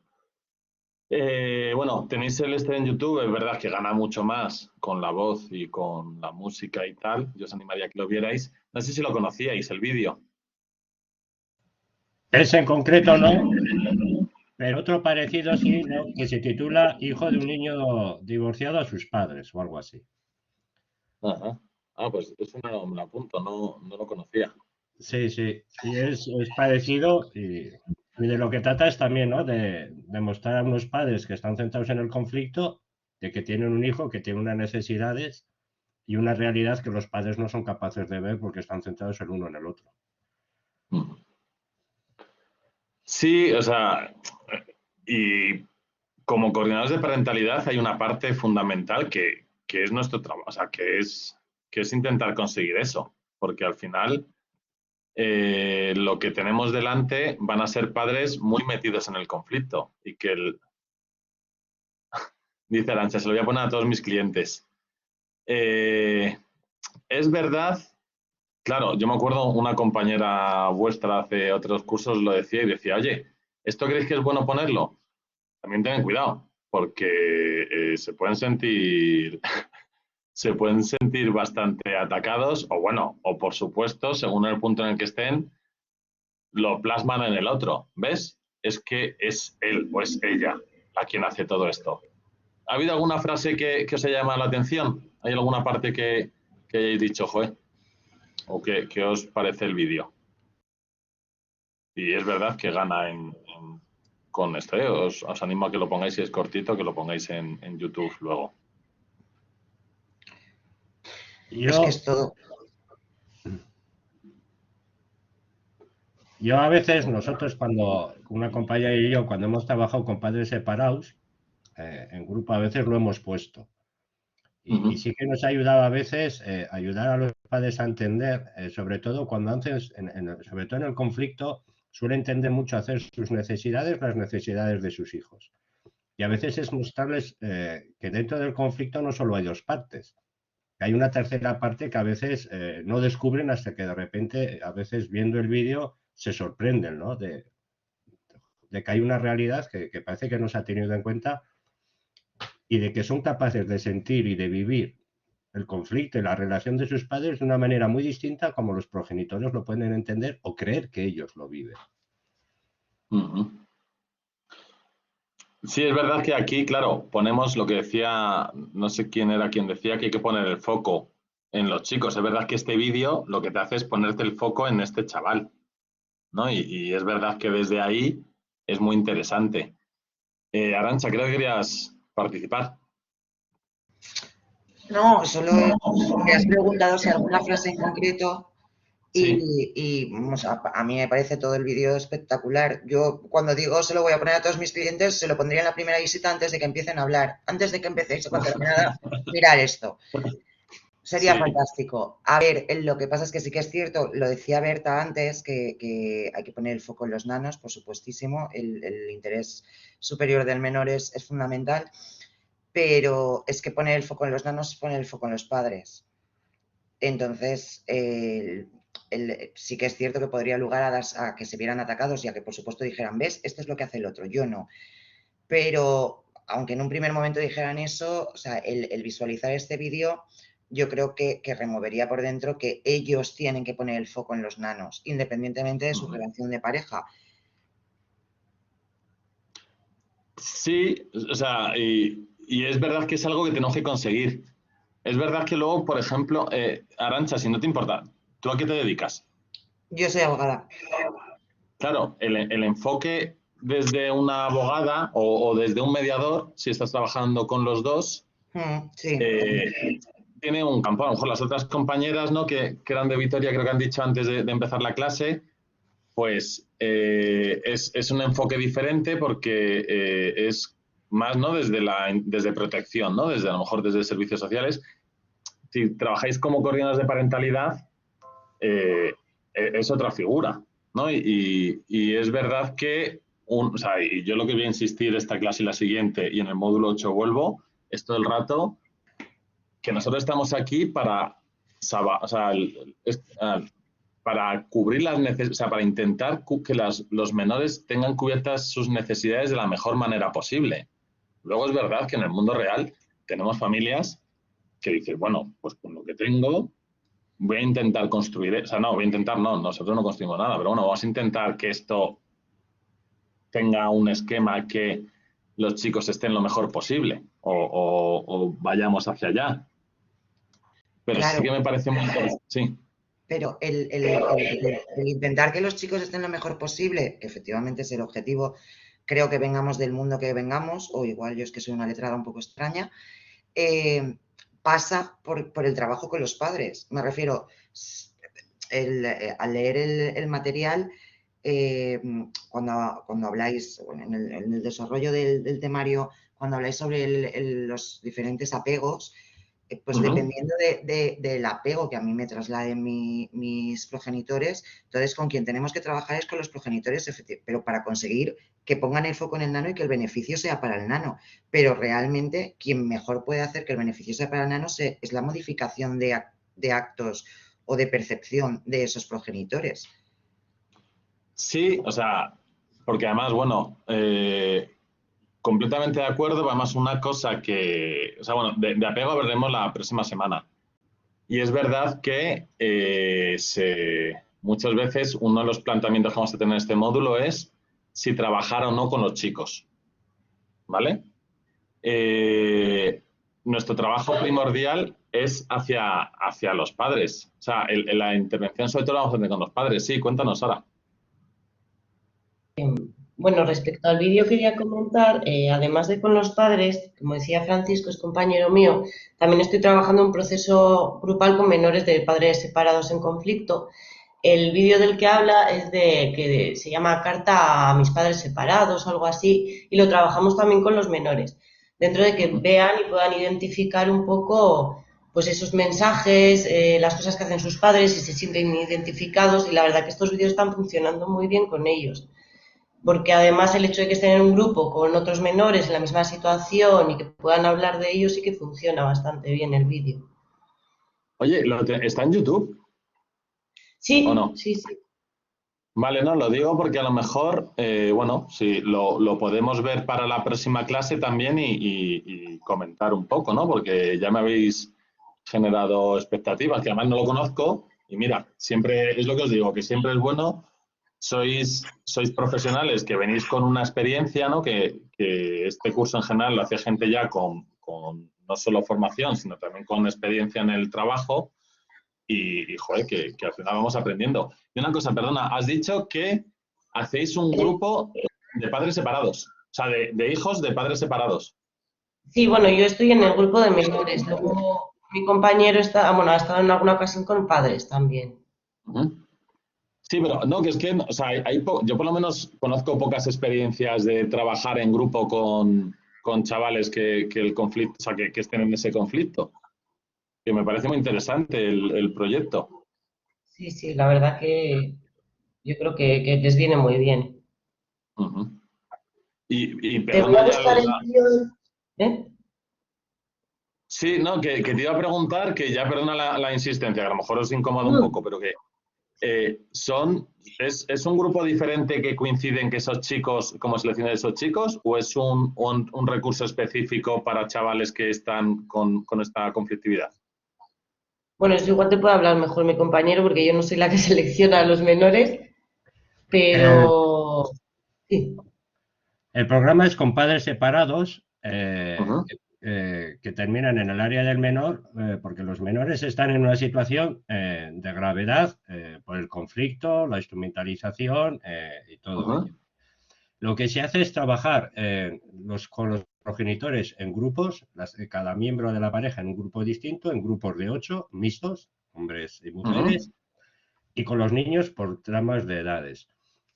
el trabajo con los padres es, primero, que sean conscientes del conflicto, que también puedan ser conscientes de la utilización o la instrumentalización o las triangulaciones que puede haber, que adquieran también las herramientas suficientes para evitar el conflicto y sacar a los menores de ahí, y que comprendan también las necesidades, que las necesidades de los niños no son las de ellos, y que hay que poner el foco en atender de manera adecuada lo que el niño necesita, y la capacidad de crear una nueva realidad, no anclarse en el conflicto.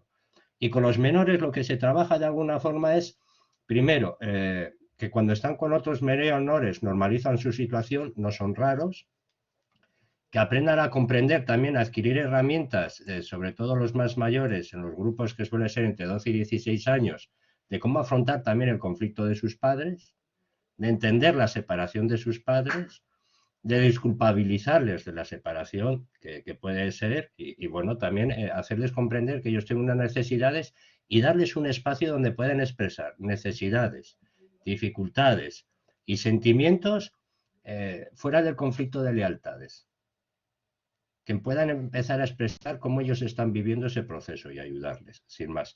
Con los adultos son 12 sesiones de 2 horas y con los menores suelen ser 6 sesiones de 1 hora y media. Qué bueno. Joder, me parece un proyecto muy, muy interesante. ¿Y es en qué comunidad? ¿Sabes público? Sí, es un programa dependiente del Instituto Foral de Álava. Qué bueno, qué bueno. Sí, pregunta Arantxa. O sea, yo cuando escribís en el chat, lo leo para la gente que luego nos graba, o sea, que lo ve grabado. Dice Arantxa, qué chulo. ¿Y eso de servicios sociales? Sí, entiendo que sí, ¿no? Que os lo derivan, no sé si de juzgados o servicios sociales. De los servicios sociales llegan a las familias, normalmente en los servicios de base, porque la situación es muy conflictiva y se considera que la situación de los menores es muy grave.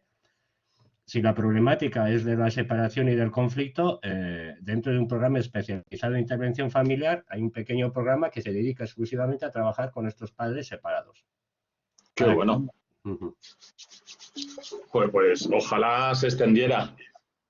Dice Verónica, desde el programa de preservación familiar, pues ojalá esto se extendiera al resto de España, porque son recursos que yo, por ejemplo, trabajo dentro de los servicios sociales Yo pertenezco al Ayuntamiento de Madrid y no hay proyectos piloto respecto a la figura de coordinación de parentalidad. Hay pequeños proyectos, pero vamos, algo así tan estandarizado, yo por lo menos en Madrid no lo conozco, así que, joder, enhorabuena por ese proyecto. Ok. Que he buscado el vídeo de YouTube, es Carta de un hijo a sus padres separados. Vale, si no te importa poner el link ya que estamos y nos lo ponemos para la próxima sesión. Vale, a ver. Y por lo menos así. Vale, pues sí, eso. Sí, y vamos, entiendo que es un poco parecido. Ok, joder, que ¿veis? En cuanto participáis, esto es mucho más interesante que escucharme a mí 2 horas hablando sobre esto. Entonces, bueno, sí, Sara. ¿Nos querías comentar algo, Sara? ¿O no? No, que estoy mirando cómo enviar el link y no sé si le he dado algo. Vale, no te preocupes, no, que es que has dado a levantar la mano. Es que muchas veces estoy acostumbrado que se da a levantar la mano por equivocación. Pero vamos, que lo que os decía es, y hay una parte, de hecho, o sea, Francisco lo ha explicado chapó, nada que añadir, obviamente al proyecto, que es vuestro.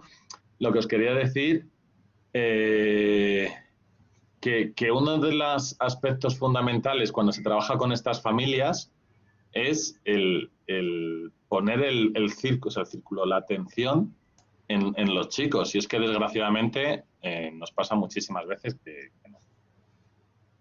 además somos nosotros los primeros que nos quedamos atrapados en ese conflicto y tendríamos que conseguir salir de ahí. Bueno, aquí recogí frases que me parecían más interesantes.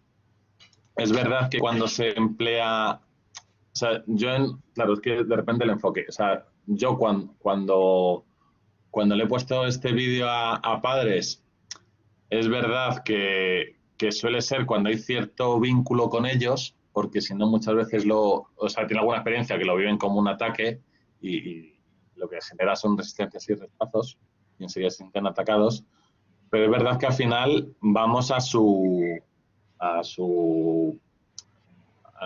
lo básico y es donde vamos a conseguir el cambio, porque es que si nos damos cuenta son familias que vienen tras un proceso de muchas veces de años de conflicto, de separación, de conflicto, o sea, de años también de divorcios, o sea, de conflictos y litigios y gasto de dinero y de malestar y que muchas veces son gente muy dañada que hasta cierto punto cuesta salirse de esta dinámica porque, claro, ya la han hecho tan presente en su vida que deja de tenerse, o sea, que hasta cierto punto hay veces que dices, es que si te quitamos este conflicto, ¿qué te queda? Si es que le dedicas tanta fuerza, tanta energía a esto, que te queda muy poquito. La compañera Sara ha puesto el vídeo en comentarios, así que nada, muchísimas gracias y os debía de ponerlo, pero como no se me está escuchando en ningún vídeo, pues no le veo mucho sentido. Así que lo vemos para la próxima clase. Y es verdad que aquí tiene frases muy potentes. A mí me gusta mucho la que termina, que dice, las cosas buenas le pasan a la gente buena, así que yo he debido ser malo, ¿no? Que es un poco como que creo que ahí en general remueve bastante a los padres. Entonces, ya centrándonos más en los menores, bueno, nos quedan unos minutos solo, pero seguiremos la próxima clase. Sí que es verdad que esto lo pensamos en el momento de la separación, ¿vale? Eso, que tenemos a padres que están en un proceso de duelo, de cambio, de conflicto, de cuando hablan muchas veces la separación lo viven como una montaña rusa, donde hay momentos a lo mejor que están muy eufóricos, momentos donde están en un momento más depresivo y que necesitan una serie o sea, que están en un proceso de cambio que les dificulta ya ejercer sus funciones parentales, ¿no? Y a esto le añadimos que claro, que todos estos cambios, este cambio de estructura, son papás que un poco por definición están a muchas cosas y están en un momento especialmente difícil para ellos como padres. Entonces, sí que otro factor de protección que tienen los chicos es la red familiar que tengan, ¿no? Si estos papás, cuando tenemos a familias en las que no hay red social o red familiar, pues el riesgo en los menores es más alto, porque a lo mejor son momentos en que los papás no pueden estar, pero bueno, puede estar un familiar, puede estar un abuelo, puede estar un amigo, ¿no? Y muchas veces, por ejemplo, desde protección lo que trabajamos es, si no conseguimos que haya gente para sostener, familia para sostener o amigos, pues vamos a buscar recursos que sostengan a estos chicos. Entonces, claro, también qué red tiene la familia nos va a hablar de cómo es la familia. Y una de las cosas, vale, este es el vídeo que se intenta poner de una historia del Brooklyn, es qué papel tenemos nosotros como coordinadores de parentalidad, ¿no? Y de primeras, es lo que hemos dicho en otro momento, ¿no? Es protegerles, ¿no? Dentro de nuestras capacidades, porque luego también muchas veces vemos que es muy frustrante el ver chicos que están siendo dañados y que no tenemos la capacidad de protegerles o por lo menos ejercer la suficiente protección, ¿no? Y yo por lo menos, tanto a nivel privado como a nivel recursos de servicios sociales, muchas veces desgraciadamente lo vemos, ¿no? Que se nos llena la boca con el bienestar del menor y luego no nos dan los recursos necesarios o son muy escasos o también a veces se escapan. Entonces, yo lo que sí que os animaría es a pensar todo el rato, tener la mirada en ellos, en los hijos. Porque es que es verdad que cuando estás en una entrevista con dos personas, con dos padres que están en un divorcio difícil, hay como que echar un ancla, porque es tan sencillo que te metan en su conflicto y que termines discutiendo de cosas que no tienen nada que ver y que has entrado en su dinámica y te han atrapado en su dinámica y es como un agujero negro eso, y que pierdes de perspectiva a los chicos, que es impresionante. O sea, yo, por ejemplo, tengo la experiencia en el punto de encuentro, dependía en cuál trabajaba, porque hay algunos que sí que considerabas que se hacía un buen trabajo y otros que a posteriori, ya con experiencia, dices, joder, esto no lo hacíamos bien y seguramente no era positivo hacia ellos. Y bueno, ya hay estudios y hay no recuerdo el nombre, si no os lo comento el próximo día. Hay un vídeo de entrevistas hechas a chicos que hay una mirada de género importante, pues claro, otro aspecto importante que habéis visto en parte con Santiago es la necesidad de tener una mirada también de género de cómo afecta todo esto, ¿no? Y lo que es y cómo sí que os animo a que continuamente tengamos la mirada en los chicos. Y es que es verdad que o lo tienes muy claro o es muy sencillo entrar en su juego, en su círculo y los chicos desaparecen. Y no son papás que no quieran a sus hijos, no. Y no son papás, esta gente de divorcio difícil, que vengan no tienen, muchas veces hay como el prejuicio de no, son personas que tienen, vienen de familias estructuradas, no tiene por qué.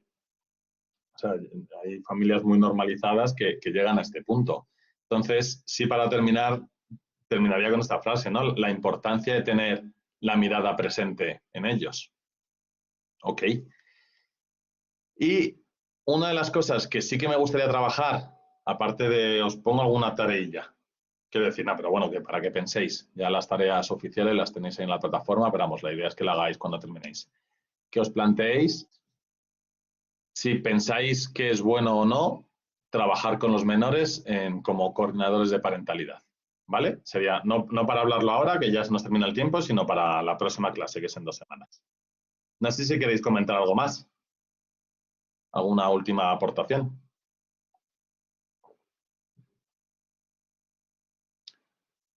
¿Nada? Bueno, pues poco más, familia. No, familia no, que no estoy en el trabajo, que me sale ese... Que nada, que ha sido un placer, que, óyeme, ya os preguntaré por ese proyecto que me parece súper interesante, ver el vídeo y poco más, que nos vemos en un par de semanas, ¿vale? Así que nada, que ha sido un placer y lo que necesitéis también, cualquier duda, cualquier cosa, lo podéis ver por la plataforma.